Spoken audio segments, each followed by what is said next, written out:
प्रशासनिक फेरबदल, जी हां, आपको बता दें कि बड़े पैमाने पर प्रशासनिक फेरबदल हुई है। दरअसल 1987 बैच के आईएएस अधिकारी आमिर सुबहानी को बिहार का नया मुख्य सचिव बनाया गया है। इसके लिए अधिसूचना भी जारी कर दी गई। दरअसल बिहार के निवर्तमान मुखिया सचिव त्रिपुरारी शरण कल यानी 31 दिसंबर को रिटायर होने वाले हैं, यानी कि आज ही वो दिन है जब वो रिटायर होंगे। और ऐसे में अब राज्य के मुख्य सचिव की जिम्मेदारी चर्चित आईएएस आमिर के कंधों पर होगी।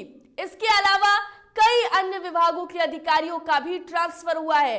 दरअसल आपको बता दें कि सरकार ने दरभंगा, गया, नालंदा, समस्तीपुर, सुपौल समेत कई जिलों के डीएम का तबादला कर दिया है।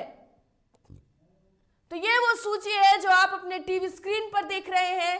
देखिए, नया साल आने वाला है और बड़ा प्रशासनिक फेरबदल, बड़े पैमाने पर आईएएस अधिकारियों का तबादला हुआ है। 5 जिलों के डीएम को बदला गया है। गृह विभाग ने दरअसल रात को ये सूची जारी की है जिसमें इस फेरबदल की जानकारी दी गई है। दरभंगा के एसएसपी बाबूराम को भागलपुर और बेगूसराय के एसपी अवकाश कुमार को दरभंगा का नया एसएसपी बनाया गया है। तो नए साल से पहले ये बड़ा फेरबदल। इस खबर पर अधिक बातचीत करने के लिए हमारे संपादक राजेश जी हमारे साथ फोन लाइन पर जुड़ गए हैं। राजेश जी, नया साल आने वाला है और ऐसे में बड़े पैमाने पर प्रशासनिक फेरबदल क्या संकेत देता है? ये बिल्कुल जिस तरह से नए मुख्य सचिव जो बनाए गए हैं आमिर सुबहानी के बनते ही आप कह सकती हैं नए साल में एक नया बड़ा फेरबदल है। और हाल के दिनों में अगर देखा जाए तो बिहार सरकार इस तरह से प्रशासनिक स्तर पर इतनी बड़ी फेरबदल नहीं की है। तकरीबन 28 आईएएस का तबादला हुआ है, 50 आईपीएस बदले गए हैं। तो ये एक बड़ी कार्रवाई हुई है और आप कह सकते हैं बड़ा परिवर्तन हुआ है। 6 जिलों के डीएम बदले गए हैं। पटना में पूर्वी और पश्चिमी सिटी एसपी को भी बदल दिया गया है। पटना एसएसपी को भी बदला गया है। तो एक बड़ा एक तबादला है। तकरीबन आपको बता दें 14 जिलों को नए एसपी मिले हैं। तो इस तरह से पूरी स्थिति को अगर देखा जाए तो नीतीश कुमार ने या कह लें बिहार सरकार ने एक बड़ा परिवर्तन किया है। लेकिन इसके साथ ही एक बड़ी चुनौती ये भी है कि जो बड़े पैमाने पर तबादला किया गया है, बड़े नए लोगों को जो जिम्मेवारी सौंपी गई है, कुछ लोग जो पहले से थे उन्हें और बड़ी जिम्मेवारी दी गई है। इनके साथ एक बड़ी चुनौती ये भी होगी बिहार सरकार के लिए कि हाल के दिन में आप देख रहे हैं कि मुख्यमंत्री नीतीश कुमार लगातार अभियान पे हैं। शराबबंदी हो, दहेजबंदी, बाल विवाह जैसे जो सामाजिक कुरीतियां हैं उसके खिलाफ वो लगातार लड़ रहे हैं। इस बीच में हाल के दिनों में आपने ये भी देखा होगा कि शराबबंदी कानून लागू होने के बावजूद भी अन्य जगह पर छोड़ ही दीजिए, विधानसभा के परिसर में भी शराब की बोतलें मिली हैं। तो एक बड़ी चुनौती है। तो ये जो बड़े पैमाने पर तबादला जो किया गया है, इस तबादले के बाद जो समस्याएं आ रही हैं और सरकार पर जो सवाल उठ रहे हैं, क्या इस तबादले के बाद उनके जो तमाम सवाल हैं विपक्ष और आम जनता के, उसके जवाब मिलेंगे? ये एक बड़ी चुनौती है। आमिर सुबहानी का जहां जी, एक छोटा सा सवाल ये भी आपसे पूछना चाहेंगे कि देखिए, शराबबंदी को सफल बनाने के लिए नीतीश कुमार लगातार अभियान चला रहे हैं, समाज सुधार अभियान, और हमने देखा है कि उस समाज सुधार अभियान में भी वो अधिकारियों को भी फटकार लगाते हुए नजर आए। कल भी उन्होंने जब वो संबोधित कर रहे थे जीविका दीदियों को, तो अधिकारी आपस में बातचीत कर रहे थे।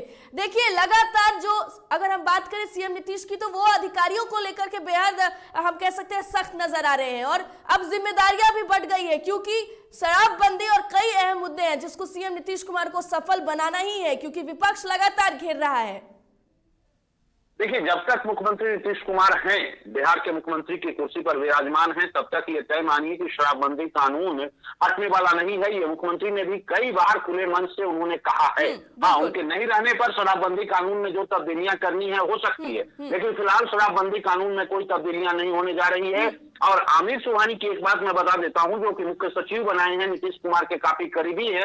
और इनकी सबसे बड़ी खासियत है, वो ये खासियत है कि इनके टेबल पर फाइलें लंबित नहीं होती हैं। जो किसी भी अधिकारी के लिए एक बड़ी उपलब्धि मानी जाती है। तो आमिर सुबहानी मद्य निषेध डिपार्टमेंट में भी रहे हैं, तो उनको एक अच्छी तरह से जानकारी, काफी लंबा प्रशासनिक अनुभव रहा है, डीएम भी रहे हैं, कई जिलों का कार्यभार, कई विभागों को उन्होंने देखा है। तो बिहार और खासकर मुख्यमंत्री नीतीश कुमार के बीच में, आमिर सुबहानी और नीतीश कुमार के बीच में काफी अच्छी एक दूसरे को लोग समझते हैं, एक दूसरे की कार्यशैली को। तो एक बड़ी चुनौती है शराबबंदी को लेकर, जो आपने सवाल किया कि हाल के दिनों में जब वो सभा को संबोधित कर रहे थे, उस दौरान कई अधिकारी उनके भाषण में इंटरेस्ट लेते नहीं नजर आ रहे हैं। तो इस बात को लेकर मुख्यमंत्री को भी सोचना चाहिए कि इतनी तकरीबन 40 से 45 मिनट उनका जो लंबा भाषण होता है, और आप 2016 से लेकर अब तक शराबबंदी और दहेजबंदी और बाल विवाह को लेकर जो उनके भाषण रहे हैं, वो script same to same copy किया हुआ है। तो ये एक ही बात वो लगातार हर सभा में बोल रहे हैं, और यही वजह है कि उनके अधिकारी भी उनके भाषण में इंटरेस्ट नहीं ले रहे हैं। तो इस पर मुख्यमंत्री को सोचने की जरूरत है कि आखिर ऐसा क्या बात है कि जब मैं कह रहा हूं, मेरे सामने अधिकारी सुनने को तैयार नहीं है, आम पब्लिक की तो बात छोड़ ही दीजिए। तो ये भी एक समीक्षा का विषय है, मुख्यमंत्री को इस पर भी सोचना चाहिए। लेकिन ये जो तब्दीलियां की गई हैं, उम्मीद की जानी चाहिए कि इस नई जिम्मेवारी, जो नए लोग आए हैं, उनके ऊपर जो नई जिम्मेवारी होगी, सरकार की जो आकांक्षाएं हैं, जो उम्मीदें हैं, उस पर वो खरा उतरेंगे, और जनता के जो तमाम सवाल हैं, उन सवाल को पूर्णतः आप कह सकते हैं लागू करने में कामयाब होंगे, हमें उम्मीद करनी चाहिए। लेकिन आगे आने वाले दिनों में चुनौतियां हैं, इससे कोई इनकार नहीं कर सकता है। बिल्कुल राजेश जी, बेहद शुक्रिया हमसे बातचीत करने के लिए, तमाम जानकारी के लिए। तो देखिए, बड़ा प्रशासनिक फेरबदल है, जिम्मेदारियां बढ़ गई हैं, और ऐसे में ये बड़े पैमाने पर जिस तरीके से फेरबदल हुआ है, प्रशासनिक फेरबदल हुआ है, अब नजरें इस बात पर टिकी हुई हैं कि जो जिम्मेदारी और जो पद का फेरबदल हुआ है और आईएएस अधिकारियों का तबादला बड़े पैमाने पर हुआ है, तो ऐसे में क्या प्रशासनिक व्यवस्था पहले से ज्यादा और चुस्त दुरुस्त दिखती है? क्या प्रशासनिक व्यवस्था पहले से ज्यादा और सख्त दिखती है या नहीं? हालांकि नए साल आने वाले हैं, और नए साल से पहले कल से एक नया साल है, और नए साल में प्रशासन पूरी तरीके से हर चीजों को निपटाने में कितनी कारगर होगी, इस पर भी निगाहें टिकी रहेंगी। चलिए अगली खबर का रुख कर लेते हैं। समस्तीपुर एसपी और डीएम का तबादला किया गया। डीएम शशांक शुभांकर का नालंदा, तो योगेंद्र सिंह समस्तीपुर के नए डीएम बने हैं। वहीं हृदयकांत समस्तीपुर नए एसपी बने हैं। तो आपको बता दें कि ये जो प्रशासनिक फेरबदल हुआ है, उसमें समस्तीपुर के डीएम और एसपी का भी तबादला किया गया है, और अब इन्हें नई जिम्मेदारी दी गई है। योगेंद्र सिंह समस्तीपुर के नए डीएम बनाए गए हैं।